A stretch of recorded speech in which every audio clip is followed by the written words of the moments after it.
up, y'all? It's me, Empress. I'm here at the Museum of the City of New York getting ready to talk to the Black Gotham Experience, and we're talking about my favorite stuff. Hashtag Black History, hashtag Afro-Futurism, and hashtag art.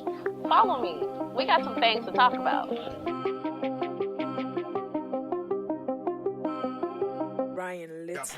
In order to move forward, you gotta know where you come from. And Black people come from a long lineage of power, greatness, and resilience. But unfortunately, media likes to show us images of marginalization and oppression. Oh yeah, and sometimes we're not even represented. But fuck that. We're now in a time and place where Black and brown creatives are creating our own media and telling our stories globally. We get to reclaim our narrative and reimagine what the future looks like. This is Afro-Futurism. Today, the BBDigital team is catching up with the Black Gotham Experience creative team to see how they fuse Black history with Afro-Futurism through the graphic novel. You are now plugged into BBDigital TV.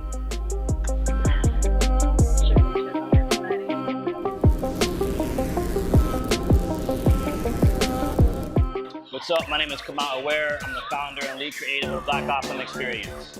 Hi, I'm William Ellis, also known as Goodwill.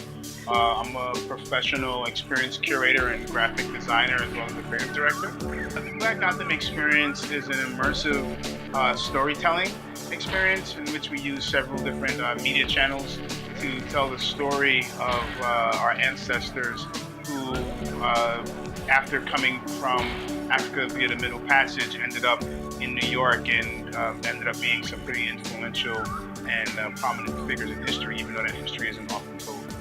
We use several different media channels to tell the story. One is walking tours, one are events. We do speaking engagements and seminars. We do DJ, social events. The graphic novel is just one of those particular channels. It just so happens that most people that are involved in Black Gotham are comic nerds, but it's also a fantastic medium that addresses lots of different age groups. And also we as human beings are really wired to put together image and text. Touching things while you're learning something, it helps you to commit it to memory better. So we felt like graphic novels were the perfect kind of intersection for everything we're trying to do. Black Gotham as an idea started in 2008. Before there was an Instagram or Black Girl Magic, it was a 12-year-old child that challenged me with a very important question: where were the Black people, in particular 1800s New York? And so the idea for Black Gotham goes back to a child asking me a question. And so we're at a moment in history where we have to begin to reclaim our narrative and reintroduce our visual lexicon into the conversation, because we can't continue to bring generation after generation that's looking for themselves but can't find it. Several years ago, I was given a message that I need to be telling the story of my ancestors. A few years later, I left corporate America and I ended up working on a number of projects that involved me telling the story of my ancestors, Black Gotham being one of them. So intellectually now, it's like, now that message is there from the divine, now it turns into an idea.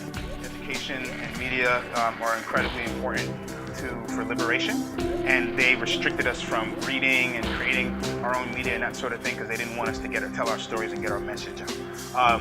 Afro-Futurism is kind of a part of that, and psychologically what happens is when you look at Star Trek and it's like one Black guy who happens to be an alien or blind, you start to form certain concepts, ideas in your head, right? You're like, wait, so if there's a ship full of explorers who are, going throughout the stars looking for new homes and doing these different things, and it's like one Black guy, you gotta be like, what happened to the Black people? Did they all die? We just end up not being part of the story of the future, so you just assume like, okay, we're just not there, something happens, which is not valid. The other thing about Afro-Futurism is that it's typically linked to sci-fi, and sci-fi is really, really, really important. I know people just tend to kind of put it in the geek box, but what sci-fi does is it allows your brain to kind of see unlimited horizons, right?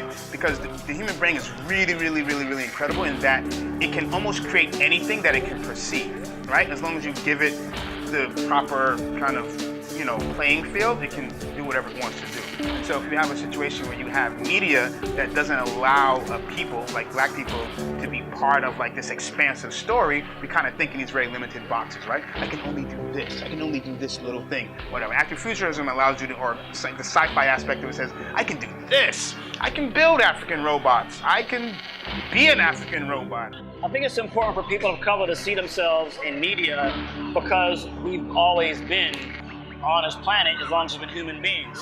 And in the past set of centuries, which is like a very small amount of time in our existence on this planet, we've had a lot of our stories erased or have been somehow been suppressed or not properly given their light. The concept of Afro-Futurism, in my opinion, is just recognizing and seeing yourself in the future. And right now, because our past is coming into closer clarity, we now can see ourselves in the future. But without seeing our past, it's been hard to imagine the future because our present has been under duress. A lot of times, your future is just being able to like not die that day. And so now I think that our future is becoming more clear because we have a better grasp on our narrative. And now it's like, oh yeah, I get where we could be in 10,000 years or 1,000 years.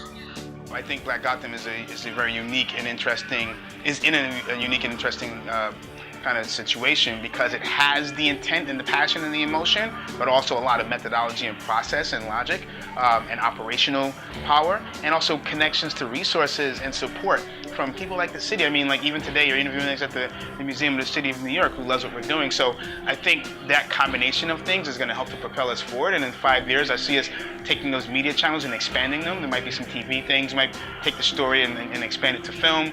I think we should definitely expand outside of just New York and tell the story in multiple places. Imagine Black Gotham in Haiti. Imagine Black Gotham in Europe. Imagine Black Gotham in India. There's so many places in Russia. There's so many places where Black people have existed for hundreds of years, and so being able to go to those places, dig into the archives, find the information and data, bring it forth, and make graphic novels about it, or films about it, or walking tours about it. Why not a Black Gotham walking tour in the middle of Russia, where I'm sure there's like some Black Russians? Isn't that a drink as well? Black Russian? Was it White Russian? I don't know. Check us out, blackgotham.com, at Black Gotham on Instagram, Snapchat, Facebook, Twitter.